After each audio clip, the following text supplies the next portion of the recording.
এই যে মাটির চাকা ঘুরিয়ে যেভাবে হাড়ি তৈরি হচ্ছে দেখুন, এটা জোরে জোরে ঘুরবে এবং ধীরে ধীরে ওইটা শেপ প্রাপ্ত হবে, আকার আসবে এটাতে। এই শিল্প এখন অনেকটাই বিলুপ্তির পথে।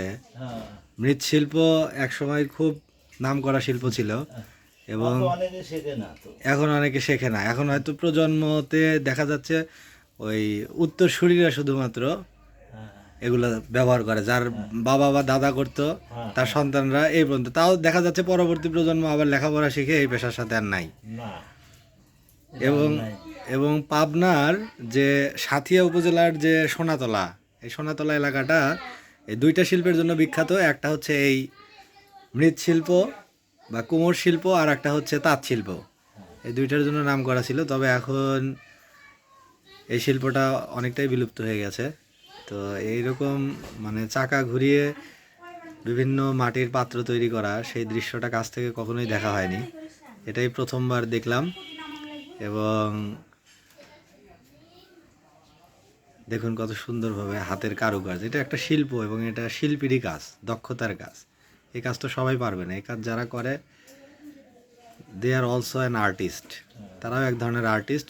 যেমন পেইন্টার থাকে, যেমন অ্যাক্টর থাকে, ঠিক সেরকম এগুলো একটা মানে কারিগরি শিল্প। এগুলা এটা একটা দক্ষতার ব্যাপার, যে মাটি কিভাবে কতটা ফিনিশিং দিয়ে কতটা মসৃণ করতে হবে, পানি কি পরিমাণে দিতে হবে, পানি দিতে হবে, ওই আগে ফার্স্টে বেশি করে দিতে হবে। হ্যাঁ হ্যাঁ, ফার্স্টে বেশি করে দিয়ে তারপর কুদালে দিয়ে হ্যাঁ, নিয়ে তারপরে আবার আচ্ছা নরম হলে তারপরে আবার আছে ওই পরিমাণ করে দিতে হয়।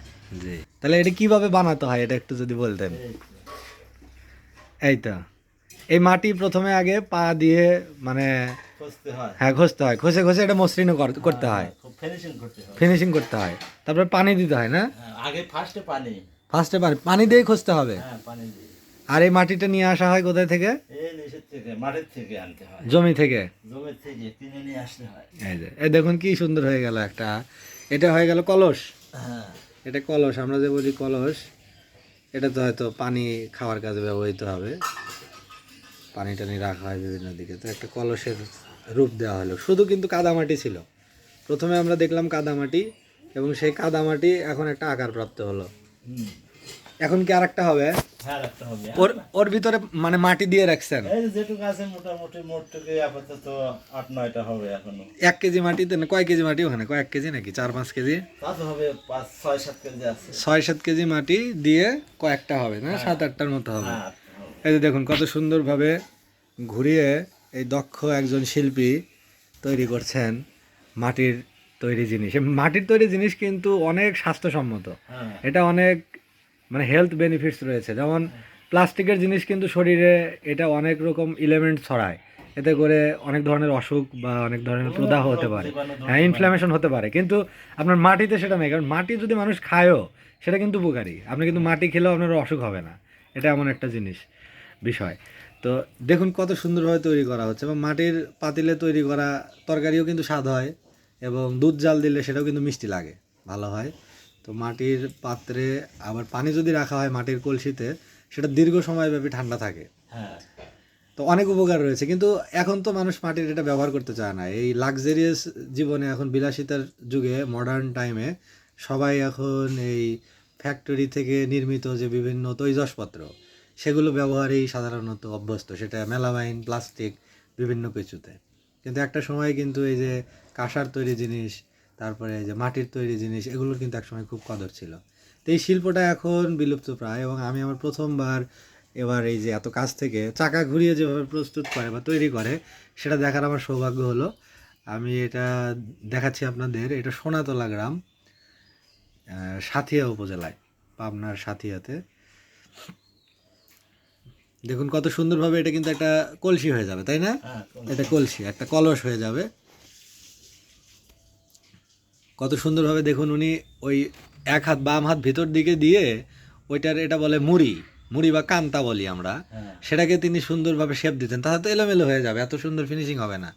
এবং ডান হাত দিয়ে আবার হাতে ওইটা কি আপনার হাতে ওইটা? এটা হলো বাঁশের, বাঁশের, বাঁশের ওকে, বাঁশের একটা টুকরা, যেটা দিয়ে উনি আর কি বিভিন্ন শেপ দিচ্ছেন। বাঁশের টুকরাও কয়টা? দুইটা, দুইটা। একটা মোটা আবার একটা চিকন। হ্যাঁ, ওই চিকনটা দিয়ে ওই যে মানে কাটতে হয়। কাটতে হয়, মানে ওই যে একটা নকশার মতো একটা গলা তৈরি করে।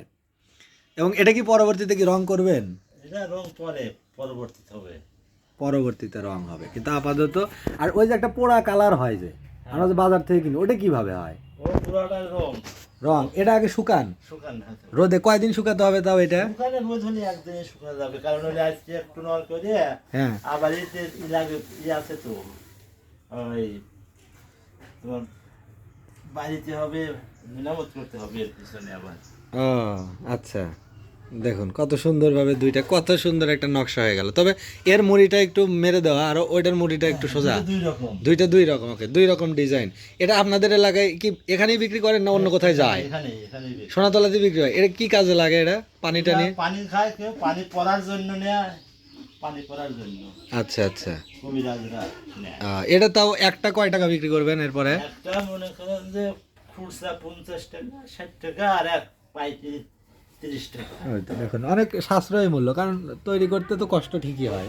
সেই অনুযায়ী 50 টাকাতে খরচ আছে, রং করা আছে, এবং তাদের সময়ের পরিশ্রমের তো একটা মূল্য আছে, দাম আছে। জিনিস মাটির হোক, কিন্তু শিল্পীর দাম তো দিতে হবে। হ্যাঁ, একজন কারিগরির যে মেধা বা তার যে পরিশ্রম, তার যে নৈপুণ্য, তার নৈপুণ্যতার একটা মূল্য রয়েছে। সেই মূল্যর জন্য তবে সেই অনুযায়ী অনেক সাশ্রয়ী বলবো। এবং এখানে দেখেন অনেকগুলো বানায় রাখা হয়েছে। এগুলো কি এখানে বানায় রাখছে? ওগুলো পিঠের সাজের ডাইস। ও, ওই যে পিঠার যে বিভিন্ন আকৃতি দেওয়া আছে, পিঠে এখানে মানে আটা ময়দা গুলে তাপ দিলে ওটা ওই চেহারা প্রাপ্ত হয়। এই যে দেখুন কত সুন্দরভাবে এখানে তৈরি। এটা কি বানাবেন? এটাই, এই কলসি? একটাই বানাবো। একটাই কলস। দেখুন কিভাবে ঘুরিয়ে, চাকা ঘুরিয়ে তৈরি করা হচ্ছে। এই দেখুন।